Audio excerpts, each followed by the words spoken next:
श्री सद्गुरु महाराज की जय। श्री सद्गुरु महाराज की जय। श्रीमद्भागवत महापुराण है, चतुर्थ स्कंद है,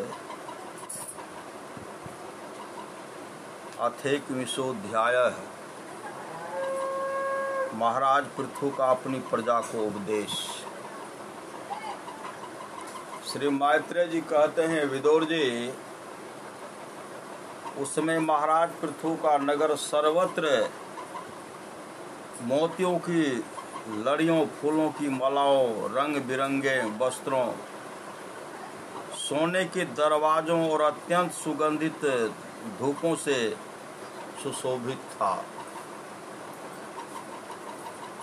उसकी गलियां, चौक और सड़कें चंदन और अरगजे के जल से सींच दी गई थी। उसे पुष्प, अक्षत, फल, यवांकुर, खील और दीपक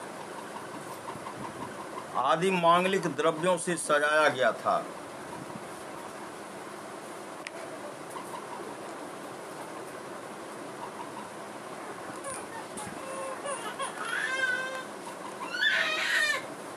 वह ठौर ठौर पर रखे हुए फल फूल के गुच्छों से युक्त केले के खंभों और सुपारी के पौधों से बड़ा ही मनोहर जान पड़ता था तथा सब ओर आम आदि वृक्षों के नवीन पत्तों की बंधन बारों से विभूषित था। जब महाराज ने नगर में प्रवेश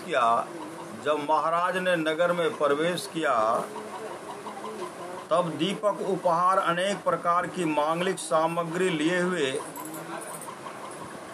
प्रजाजनों ने तथा मनोहर कुंडलों से सुशोभित सुंदरी कन्याओं ने उनकी अगवानी की। शंख और दुंदुभी आदि बाजे बजने लगे। ऋत्विजगण वेद ध्वनि करने लगे। वंदी जनों ने स्तुति गान आरंभ कर दिया। यह सब देख और सुनकर भी उन्हें किसी प्रकार का अहंकार नहीं हुआ। इस प्रकार वीरवर पृथ्वी को महाराज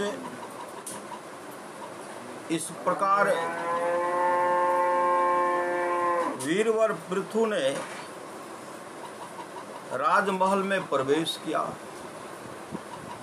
मार्ग में जहां तहां पूर्ववासी और देशवासियों ने उनका अभिनंदन किया।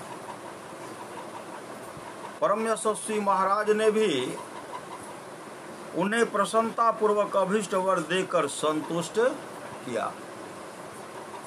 महाराज पृथु महापुरुष और सभी के पूजनीय थे। महाराज पृथु महापुरुष और सभी के पूजनीय थे।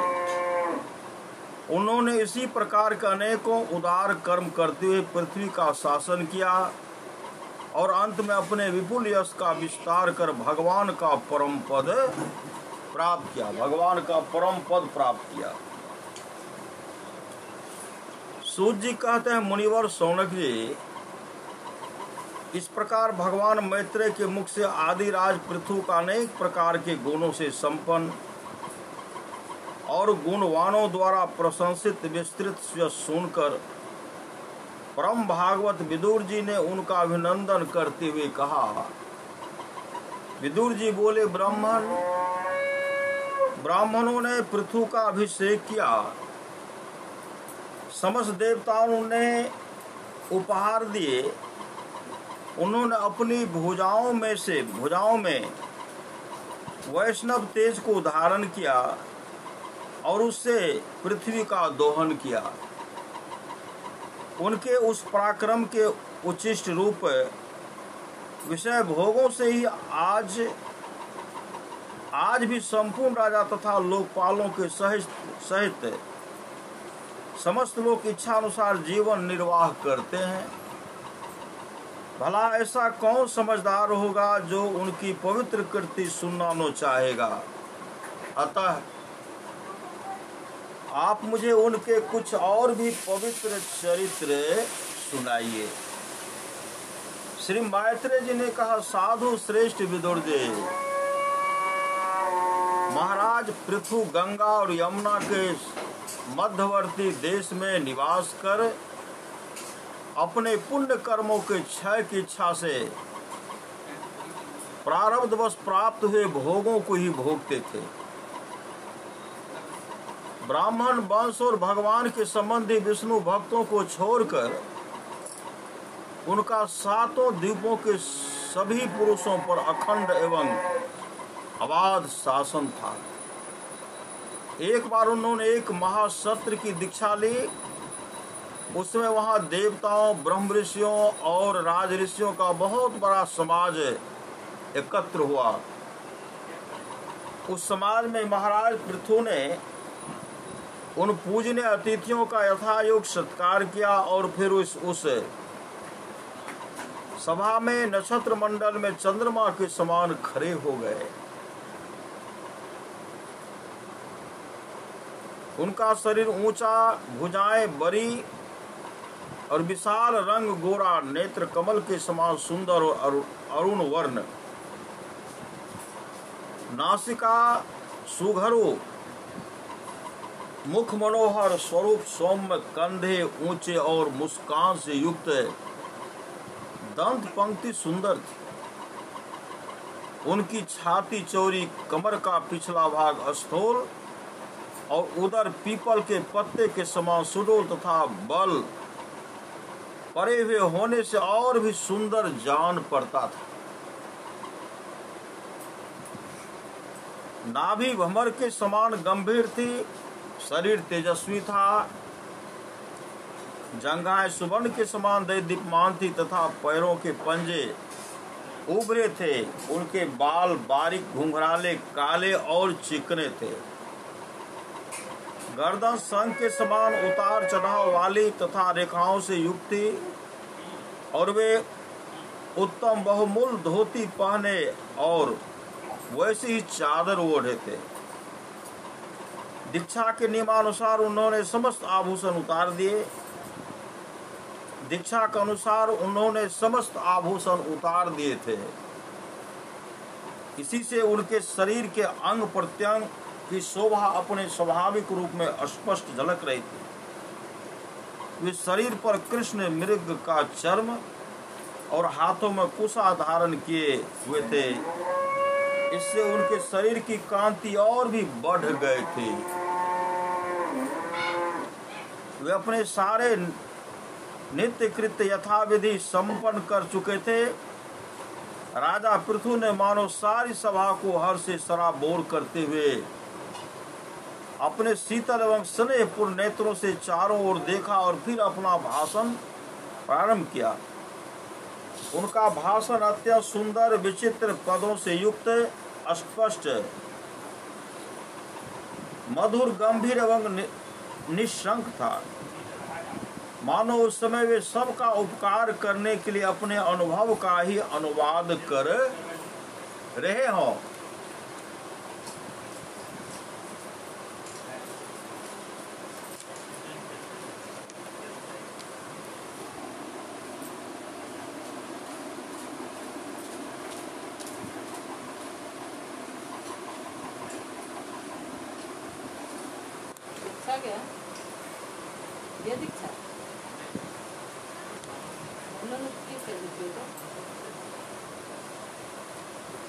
राजा पृथु ने कहा, सज्जनों,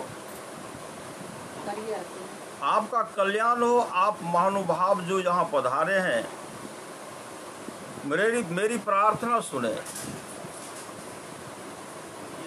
जिज्ञासु पुरुषों को चाहिए कि संत समाज में अपने निश्चय का निवेदन करें। इस लोक मुझे प्रजाजनों का शासन, उनकी रक्षा, उनकी आजीविका का प्रबंध तथा उन्हें अलग अलग अपनी मर्यादा में रखने के लिए राजा बनाया गया है। अतः इनका यथावत पालन करने से मुझे उन्हीं मनोरथ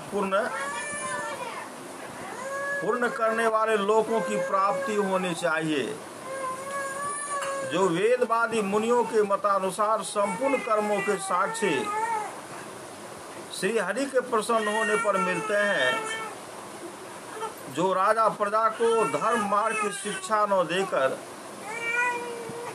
केवल उससे कर वसूल करने में लगा रहता है, वह केवल प्रजा के पाप का ही भागी होता है और अपने ऐश्वर्य से हाथ धो बैठता है। अतः प्रिय प्रजाजन, अपने इस राजा का परलोक में हित करने के लिए आप लोग परस्पर दोष दृष्टि छोड़कर हृदय से भगवान को याद रखते हुए अपने अपने कर्तव्य का पालन करते रहिए, क्योंकि आपका स्वार्थ भी इसी में है और इस प्रकार मुझ पर भी आपका बड़ा अनुग्रह होगा। विशुद्ध देवता, पितर और महर्षिगण, आप भी मेरी इस प्रार्थना का अनुमोदन कीजिए, क्योंकि कोई भी कर्म हो, मरने के अनंतर उसके कर्ता, उपदेष्टा और समर्थक को उसका सम्मान फल मिलता है। मान्य सज्जनों, किन्हीं श्रेष्ठ महानुभावों के मत में तो कर्मों का फल देने वाले भगवान यज्ञपति ही हैं, क्योंकि इहलोक और परलोक दोनों ही जगह कोई शरीर बड़े तेजों में देखे जाते हैं। मनु उत्तानपाद, महीपति ध्रुव, राजऋषि प्रियव्रत, हमारे दादा अंग तथा ब्रह्मा, श्री प्रहलाद, बलि और इसी कोटि के अन्यान्य महानुभावों के मत में तो धर्म, अर्थ, काम, मोक्ष रूप चतुर्वर्ग तथा स्वर्ग और अपवर्ग के स्वाधीन नियामक कर्मफल दाता रूप से भगवान गदाधर की आवश्यकता है ही। इस विषय में तो केवल मृत्यु के दौहित्र, वेन आदि कुछ सोचने और धर्म विमूढ़ लोगों का ही मतभेद है, अतः उसका कोई विशेष महत्व नहीं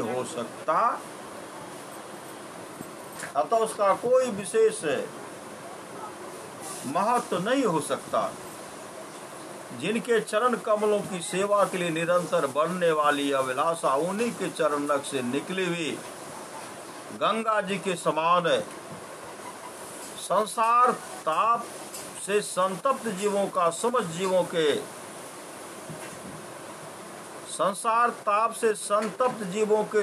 जन्मों के संचित मनोबल को तत्काल नष्ट कर देती है। जिनके चरण तल का आश्रय लेने वाला पुरुष सब प्रकार के मानसिक दोषों को धो डालता तथा विराग और तत्व साक्षात कार रूप बल पाकर फिर इस दुखमय संसार चक्र में नहीं पड़ता। और जिनके चरण कमल सब प्रकार की कामनाओं को पूर्ण करने वाले हैं, उन प्रभु को आप लोग अपनी अपनी आजीविका के उपयोगी वर्णाश्रमोचित अध्यापन आदि कर्मों तथा ध्यान, स्तुति, पूजा आदि मानसिक वाचिक सारी क्रियाओं के द्वारा भजें। हृदय में किसी प्रकार का कपट न रखें तथा यह निश्चय रखें कि हमें अपने अपने अधिकार अनुसार इसका फल अवश्य प्राप्त होगा। भगवान स्वरूपतः विशुद्ध विज्ञान गहन और समस्त विशेषणों से रहित हैं, किंतु इस कर्म मार्ग में जो चावल आदि त्रिविध द्रव्य, शुक्लादि गुण अवघात, कूटना आदि क्रिया मंत्रों के द्वारा और अर्थ, आशय, संकल्प, लिंग, पदार्थ शक्ति तथा ज्योतिष्टम आदि नामों से संपन्न होने वाले अनेक विशेषण युक्त यज्ञ के रूप में प्रकाशित होते हैं। जिस प्रकार एक ही अग्नि भिन्न भिन्न काष्ठों में उन्हीं के आकार आदि के अनुरूप भासती है, उसी प्रकार वे सर्वव्यापक प्रभु परमानंद स्वरूप होते हुए भी प्रकृति, काल, वासना और अदृष्ट से उत्पन्न हुए शरीर में विषयाकार बनी हुई बुद्धि में स्थित होकर उन यज्ञादि क्रियाओं के फल रूप से अनेक प्रकार के जान पड़ते हैं। अहो इसे पृथ्वी तल पर मेरे जो प्रजाजन ने यज्ञ भोक्ताओं का अधीश्वर सर्वगुरु श्री हरि का एक निष्ठ भाव से अपने अपने धर्मों के द्वारा निरंतर पूजन करते हैं, वे मुझ पर बड़ी कृपा करते हैं। सहनशीलता, तपस्या और ज्ञान, इन विशिष्ट विभूतियों के कारण वैष्णव और ब्राह्मणों के वंश स्वभावतः ही उज्जवल होते हैं। उन पर राजकुल का तेज, धन, ऐश्वर्य आदि समृद्धियों के कारण अपना प्रभाव न डाले। ब्रह्मादि समस्त महापुरुषों में अग्रगण्य ब्राह्मण भक्त पुराण पुरुष श्री हरि ने भी निरंतर इन्हीं के चरणों की वंदना करके अविचल लक्ष्मी और संसार को पवित्र करने वाले कीर्ति प्राप्त की है। आप लोग भगवान के लोक संग्रह रूप धर्म का पालन करने वाले हैं तथा सर्व अंतर्यामी स्वयं प्रकाश ब्राह्मण प्रिय श्री हरि विप्रवंश की सेवा करने से ही परम संतुष्ट होते हैं। अतः आप सभी को सब प्रकार से विनय पूर्वक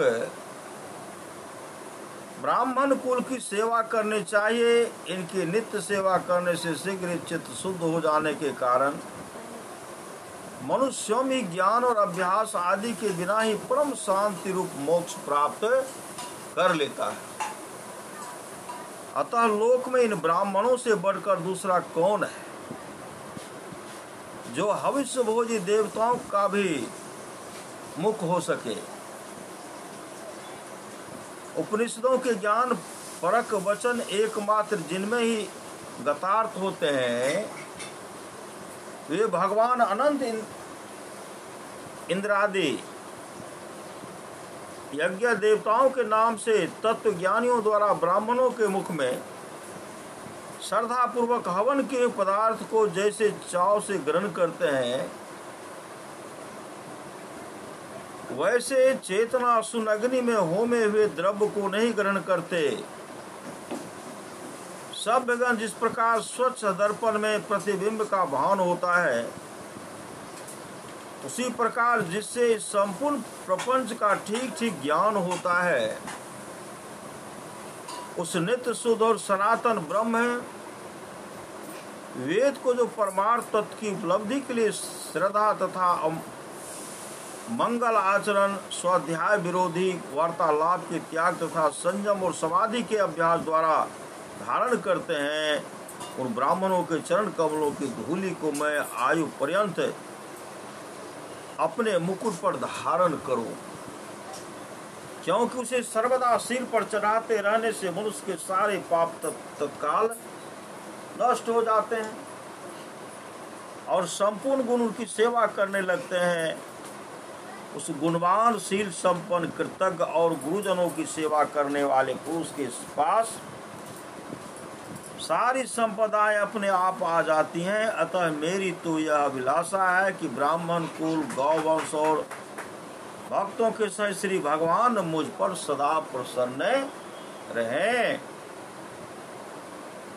श्री मैत्रेय जी कहते, महाराज पृथु का यह भाषण सुनकर देवता, पितर, ब्राह्मण आदि सभी साधु जन बड़े प्रसन्न हुए और साधु साधु यूं कहकर उनकी प्रशंसा करने लगे। उन्होंने कहा, पुत्र के द्वारा पिता पुण्य लोकों को प्राप्त कर लेता है, यह श्रुति यथार्थ है। पापी वेन ब्राह्मणों के शाप से मारा गया था, फिर भी इनके पुण्य बल से उसका नरक से निस्तार हो गया। पुत्र जो सत्संग किए, बेन का उद्धार हो गया। इसी प्रकार है, इसी प्रकार हिरण्यकशिपु भी भगवान की निंदा करने के कारण नरकों में गिरने वाले ही था। इसी प्रकार हिरण्यकशिपु भी भगवान की निंदा करने के कारण नरकों में गिरने वाला ही था कि अपने पुत्र प्रहलाद के प्रभाव से उन्हें पार कर गया। नरक में गिरने वाला था, हाँ, लेकिन पुत्र प्रहलाद के प्रभाव से उन्हें पार कर गया। वीरवर पृथु जी, आप तो पृथ्वी के पिता ही हैं और सब लोगों के एकमात्र स्वामी श्री हरि में भी आपकी ऐसी अविचल भक्ति है, इसलिए आप अनंत वर्षों तक जीवित रहे। मतलब अनंत वर्षों तक आप जीवित रहे। आपका श्वास बड़ा पवित्र है। आप उदार करते, आप उदार करते,